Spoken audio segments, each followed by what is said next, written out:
What's up, Taiwan? I'm Eric Gao with news from here in Taiwan and around the world. Baseball fans turned out in force to welcome Taiwan's champion national team home. The team stormed to victory at the WBSC Premier12 tournament in Tokyo on Sunday, triggering huge celebrations here in Taiwan. Sandy Chi was there.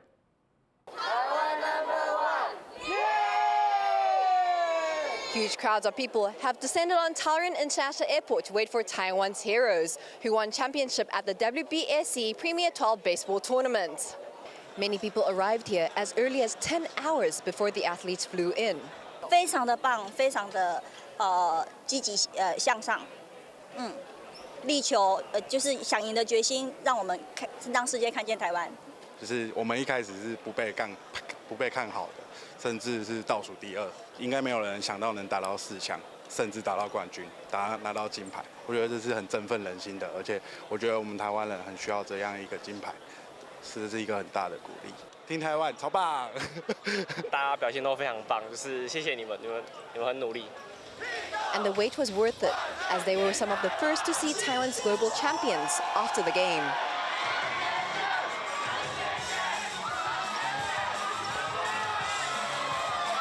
Among the players, the spotlight is shining on team leader Chen Jiexian, who was named the 2024 Premier12 MVP with a 0.625 batting average, with 15 hits and 24 at-bats, including 2 home runs. 那这次感谢我的队友们，感谢教练团，感谢后勤，大家很努力的一步一步慢慢走，我们走到了最棒的尽头，最好的结果。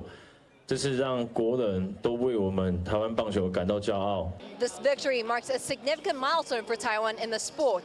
It is the first time ever for Taiwan to claim top spot at any high-level international baseball event. And here, this victory is celebrated by Taiwan's adoring baseball fans. Chris Man, Sandy Chi in Taoyuan for TaiwanPlus. After weeks on the run, the former boss of a company with ties to the government has turned himself in to prosecutors. His public stature, political past, and flight from a court date have drawn special attention to his case, as John Van Trieste now reports. 24 days after he disappeared, Chen Qiyu is back to face corruption charges. He's accused of helping defraud $34 million from Taiwan Green Energy, a company with government links he chaired from 2016 to 2021. While 4 other suspects are in custody, Chen skipped the court date for his detention hearing in early November, leading to a warrant for his arrest. Amid suspicions he'd fled the country, he finally turned himself in to prosecutors in Tainan on Monday. This time, his detention is a sure thing. 犯嫌重大，且有逃亡、灭证及串供之余，依法当庭逮捕后，向法院申请羁押禁见。 The court has agreed. But there's more to this case, an added political dimension brought on by Chen's many years in public office and Taiwan Green Energy's links to the state. Until last year, Chen was affiliated with the ruling Democratic Progressive Party, serving for some years as a lawmaker for it. And while Chen's real involvement in the case is something the court will have to decide, his political past has figures in both the ruling and opposition camps weighing in. 很多人的质疑，包括我的质疑啊，就是说陈其仪这样子的话，就是可能就到最后就是他一肩扛了嘛，哈。但是呢，他还有另外的一些钱呢，去哪里了？这都必须是不是把钱也藏好了，都交代好了？那变成他是一个人来扛，怕说再查下去呢，衍生更多的事情出来。躲匿了25天之后才来投案，那其实我们民进党团还是予以谴责，但我们也希望陈启玉接下来可以勇于面对司法。 那当然，检方跟院方民进党团也呼吁对于这样子的状况未来如果有必要需要羁押的时候，我们也认为该押就押，该办就办。 With a major suspect in custody, the court is now faced with untangling a complex and maybe politically charged puzzle. Luffy Li and John Van Trieste for TaiwanPlus. Hong Kong's top court has upheld 3 landmark rulings that grant equal housing and inheritance rights to married same-sex couples. The government's housing authority had challenged a lower court ruling that granted the rights to same-sex couples who got married outside of Hong Kong. They argued the decision would affect the rights of straight couples. But the Court of Final Appeal dismissed the government's arguments, saying that differential treatment is a severe form of indirect discrimination. Taiwan has a new labor minister, and he's promising to tackle workplace bullying and misconduct. 让外界观感不佳的做法，应该要严正的检讨。有弊端，该查就查，未来不该再发生，我们就不会让它再发生。 Hong Sen-han left his role as a ruling party lawmaker and took office on Monday. It comes after the former labor minister resigned over a civil servant's death linked to workplace bullying. Hong says the ministry's mismanagement of that case has been due to bureaucratic issues. A ministry investigation is ongoing. A group representing families that hire caregivers for the elderly and disabled is calling for changes to Taiwan's system for hiring migrant workers. At an event in Taipei, they said high costs and hidden fees lead many employers to break the law and hire undocumented workers. Chris Gorn brings us this report. Taiwan needs to reform its system for hiring migrant caregivers for the disabled and elderly. That's the message delivered at the legislature by an organization representing families who need caregivers. The average salary for a caregiver is $700. So we are compared like they are making here in Taiwan is 4 to 5 times more compared from what they make back home. But the problem is when they come to Taiwan, they think the salary is not good enough.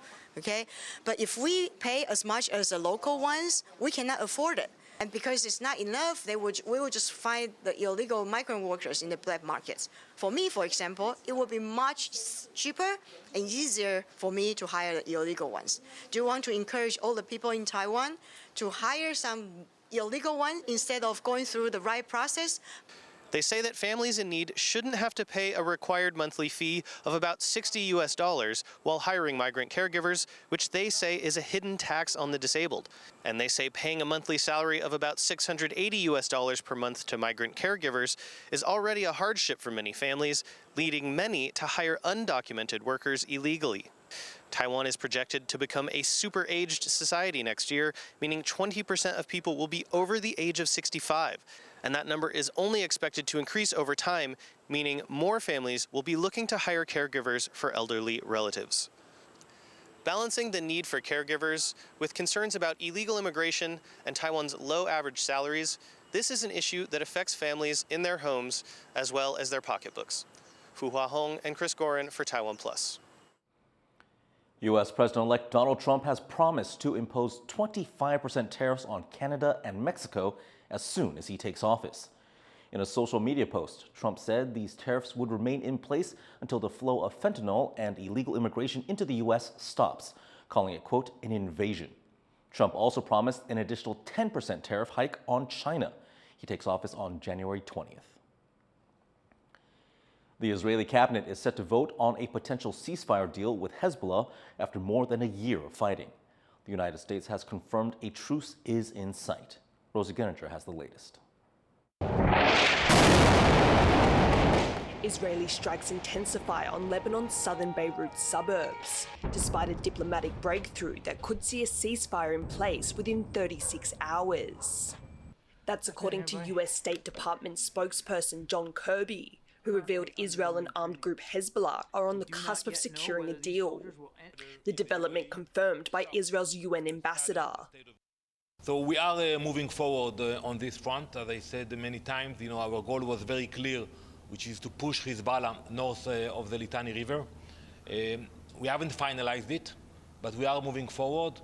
Fighting between Iran-backed Hezbollah and Israel erupted in October 2023, as the group stood in solidarity with Palestinians and Hamas amid Israel's war in Gaza.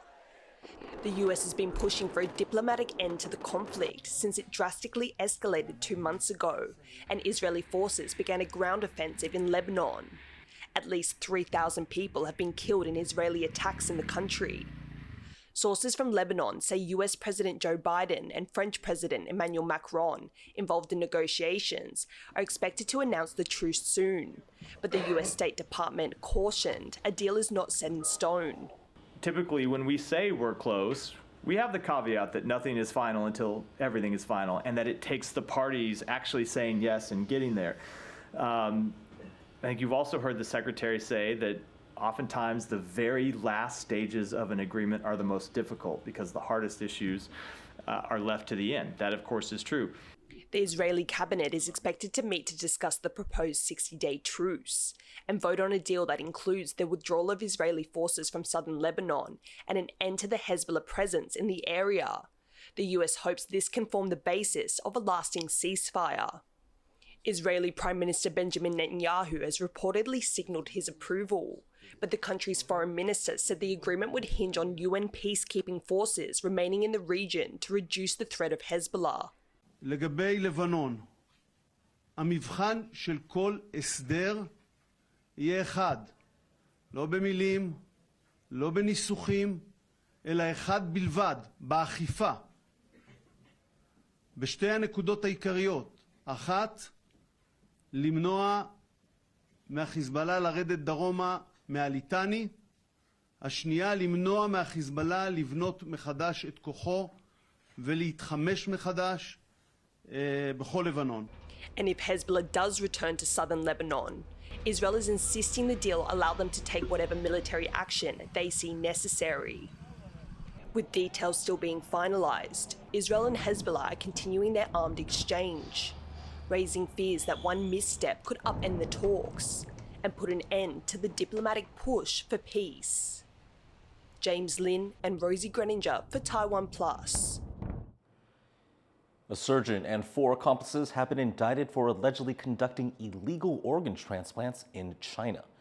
Prosecutors allege the group was led by a surgeon who was based in Zhanghua in central Taiwan.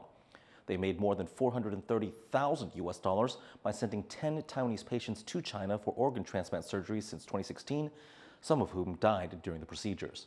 The surgeon is accused of personally conducting the surgeries in China and now faces a 6-year prison sentence with up to 3 years for his accomplices. The government has rejected calls to allow dual citizenship for permanent foreign residents here in Taiwan. The Interior Ministry said in a statement that changes to the nationality law would never be adopted, citing security and economic concerns. It comes after foreign residents and NGOs launched a petition for the government to consider dropping the requirement to renounce their original citizenship in order to become Taiwan nationals. Taiwan's single nationality policy allows exceptions for people with significant skills or those who have made lasting contributions to local society. Existing citizens are also free to obtain other nationalities. Invasive populations of green iguanas are spreading northwards.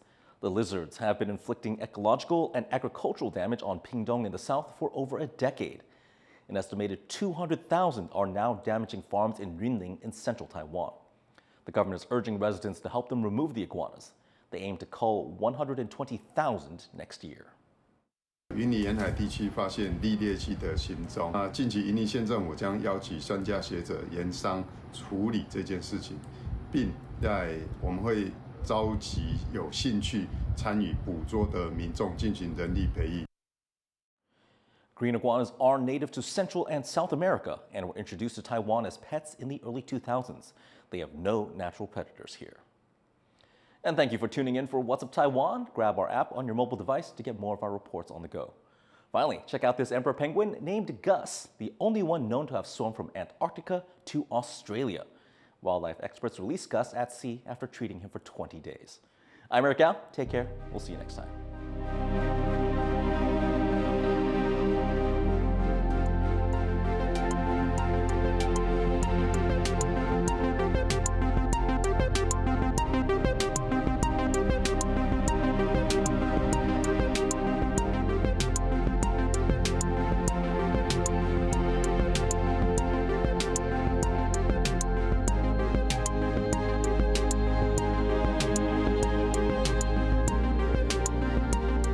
From industrial parks in Taiwan to here in Vietnam, we're bringing you the latest in tech and business news right here on TaiwanPlus News.